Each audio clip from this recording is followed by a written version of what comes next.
Hi guys, it's your Dirty Blonde, Bridgette B, and welcome to the DyrtyBlonde podcast, brought to you by Podcast Playground. And I want to say thank you so much for tuning in this week, and I am going to share with you a little bit of a juicy topic. Now, while I was going on to the DMs that DyrtyBlonde gets constantly, and we read it, it's a little naughty. It gets a little naughty, I'm not gonna lie, but for the majority of you who get to ask the questions, etc., it's fun. I get to, absorb what it is that you guys really want to talk about. And this topic came up more often than not. Drum roll, please.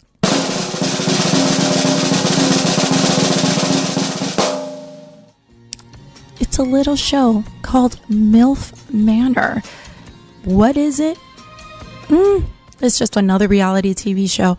But it came up with the questions of what does MILF mean to you? And now with Jennifer Coolidge, which is the original MILF from American Pie, winning her awards this year, and a lot of women in their prime having won the Oscars, etc. It's a great topic to tackle, especially because I myself have been considered a MILF since my 20s, and I'm in your 30s right now. I'm in my 30s and late 30s, and I've been a MILF since day one of the industry, and I'm going to explain the differences, why, and why is it that MILF Manor just didn't quite cut it for me. Stay tuned.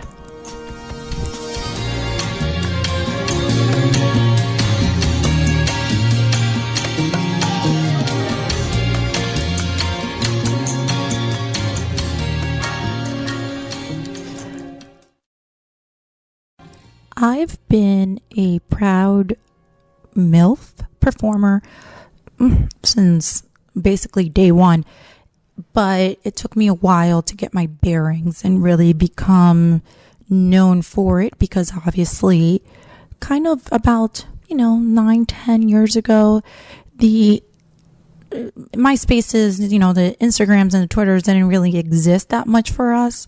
I mean, compared to how it is now, where an entertainer can get such a massive following so quickly. The girls that come from my generation, like the Phoenix Maries and the Asa Akiras, the even Alexis Foxes, the Sherry DeVilles, a little bit of my generation, we really worked our asses off, no pun intended, for the fan base that we so much love and have acquired throughout all these years. So to become a MILF, I realized that I had to get bigger tits. That was just, there was no way around it. I don't care what anyone says. Without the big jugs, you weren't a MILF. And I definitely got them. I became a 32H. I was massive. And I've gone through quite a bit of boob jobs since then. And it was sort of that look that got me into, all right, I'm gonna do this, and I'm gonna do it really well, because it's like when you're at home as a performer, there's certain things that I don't do at home that I do on set. I for set wise, I have a particular perfume that I use. I have specific lingerie. And then when I'm at home, I might be barefaced. I don't wear the heels. It's definitely two different personalities. And if someone's lucky, they get it at home too. But for the most part, what you see on screen is definitely a character. And I love her. I love Bridgette B. But Bridgette B is a lot more dominant. So when I got in the industry and I realized that most of the male performers that I was working with were some of the best. The Marco Banderas, Manuel Ferraras. But then there was a whole nother group of guys that were younger. And I wasn't used to that. I wasn't used to dating the younger guys. I wasn't used to having any type of relationship with the younger guys, because I've always been a little bit more attracted to the older men. I couldn't tell you where my first MILF type of performance was. You guys could probably find it quicker than I can. But when I realized was that I was a lot more comfortable. I was a lot more comfortable with the verbiage. I was a lot more comfortable with the dirty talk.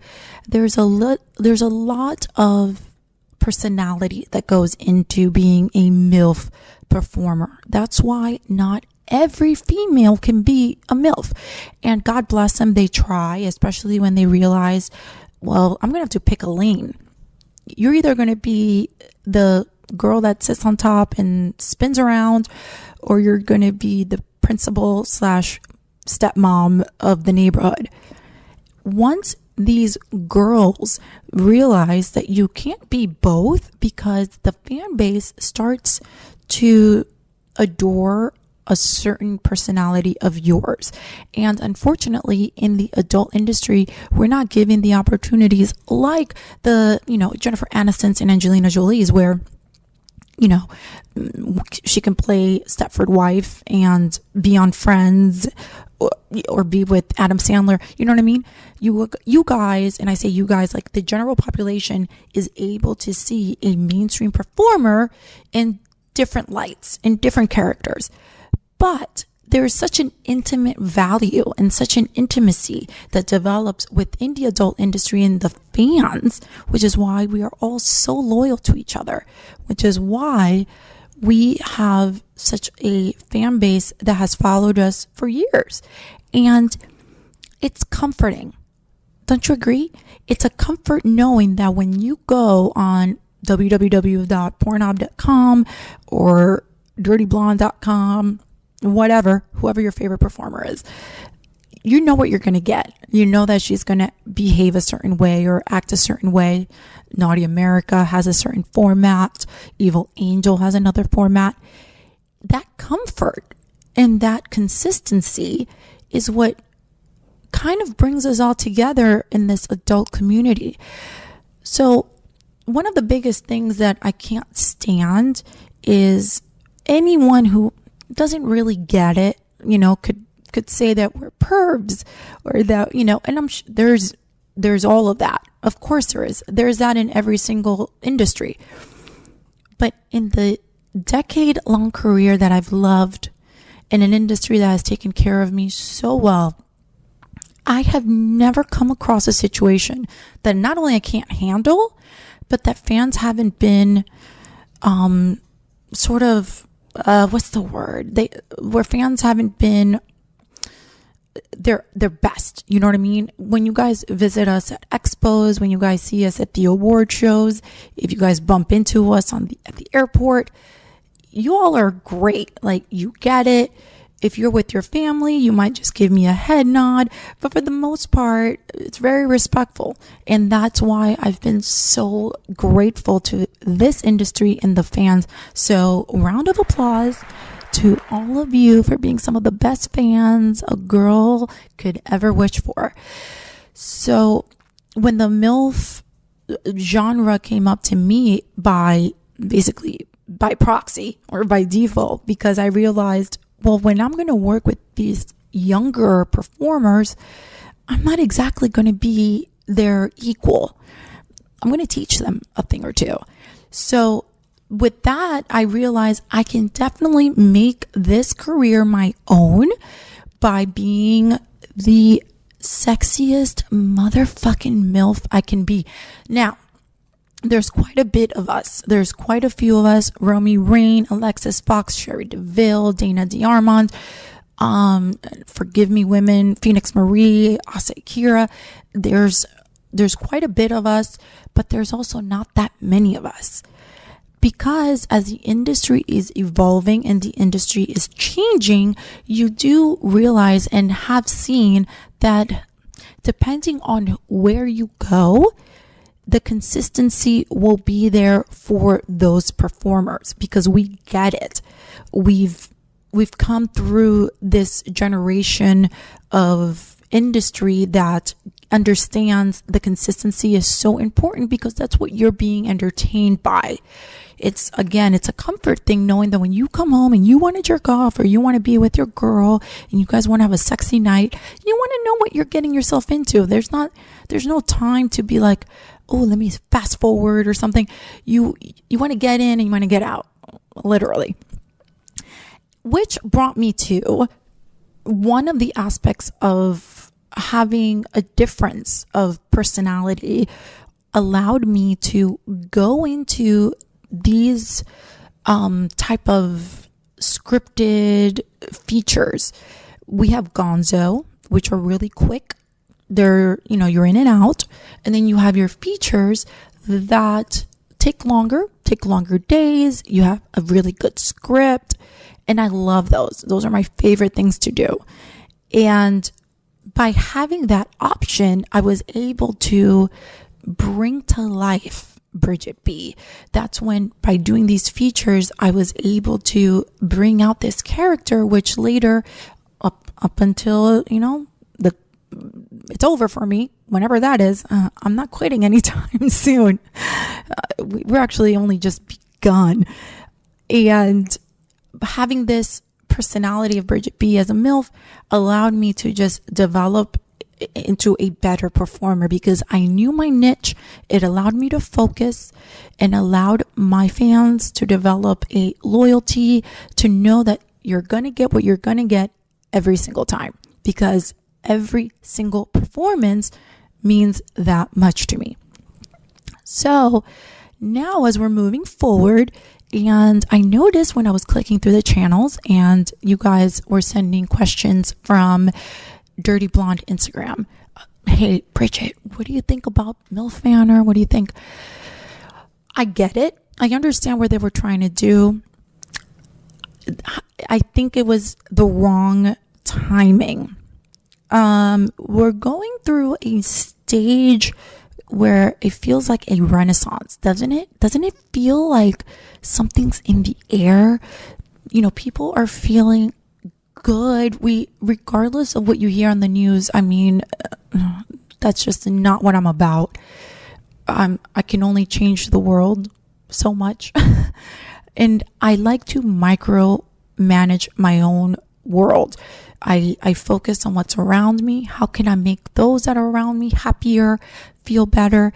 And by removing all of the stress of wanting to do so much more, you get to really just, hone it in and not drive yourself nuts.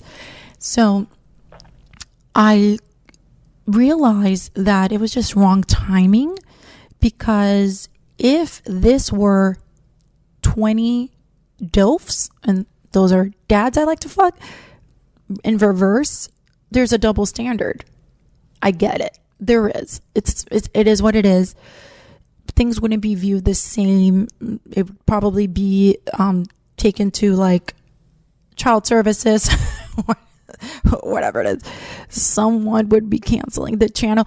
The fact that it hasn't been canceled yet is surprising.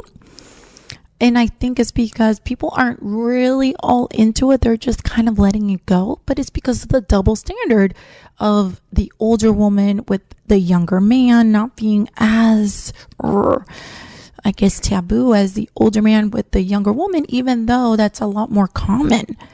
It's the dirty secrets of the MILFs of the neighborhood that are sexy and juicy. And that's what we play off online. That's what we play off when you see me on Brazzers or Naughty America. We're just playing on the fantasies. We're not coming up with all of this out of thin air. Trust me.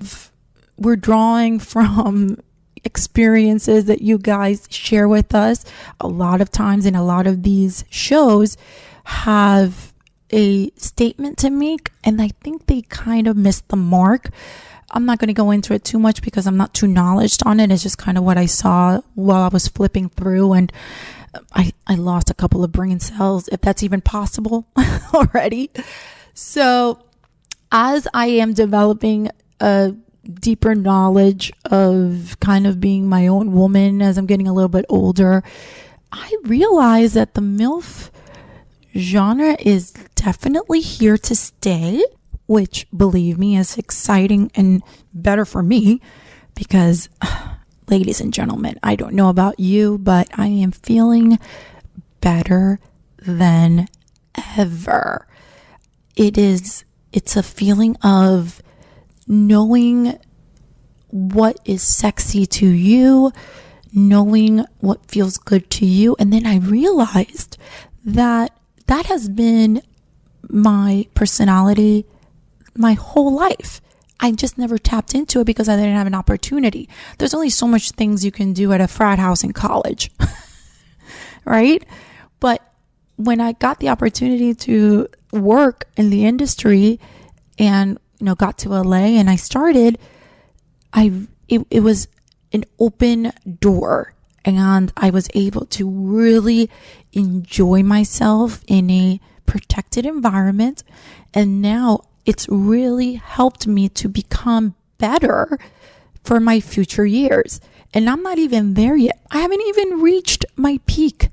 There's a saying that, you age like fine wine. And, I'm kind of at that point where you're at Napa Valley and you're going through the vineyard and the bartender tells you, listen, there is this wine. It's delicious, but give it another year or so. Come back to the vineyard and try it.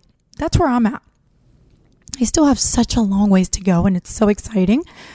And it's so nice to have gone through these years in the industry where I accepted being a MILF and I said, I'm going to own it.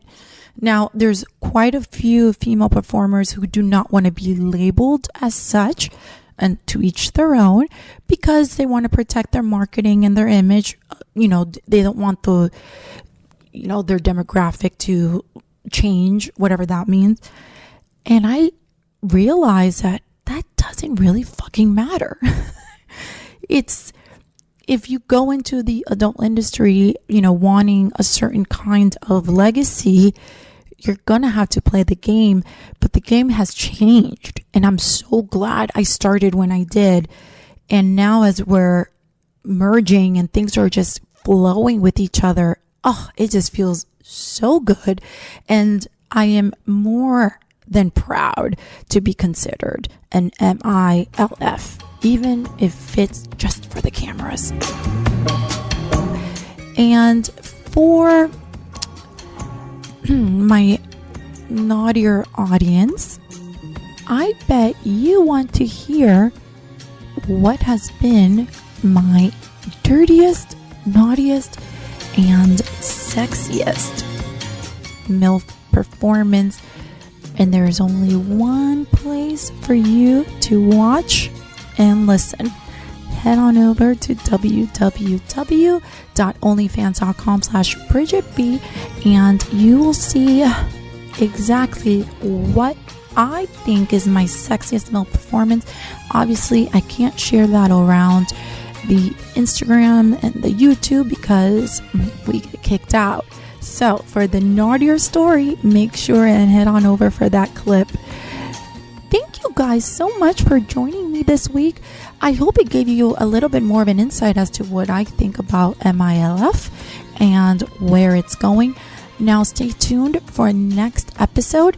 Until then, have a very dirty weekend. Bye.